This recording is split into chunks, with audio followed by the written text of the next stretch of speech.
প্রিয় ভিউয়ার্স দেখেন বিড়ালের ছানাগুলো কিভাবে ঘুমিয়ে আছে তার মায়ের সাথে। কেউ দুধু খাচ্ছে, কেউ ঘুমিয়ে আছে, কেউ আবার একজন চেতন আছে। দেখেন, কারো যদি বিড়ালের ছানা লাগে আমার থেকে নিয়ে যাইয়েন।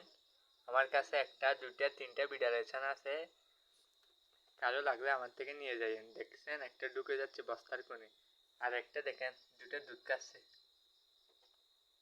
কারো লাগলে আমার থেকে বিড়ালের ছানা নিয়ে যাবেন অবশ্যই। হ্যালো বন্ধুরা, দেখো বিলের ছানা কিভাবে তার মায়ের থেকে দুধ খাচ্ছে। দেখো, কারো যদি লাগে আমার থেকে একটা বিড়ালের ছানা নিয়ে যাইও। বিড়ালের ছানাগুলো কিভাবে ঘুমিয়ে আছে তার মায়ের সাথে। কেউ দুধু খাচ্ছে, কেউ ঘুমিয়ে আছে, কেউ আবার একজন চেতন আছে। দেখেন, কারো যদি বিড়ালের ছানা লাগে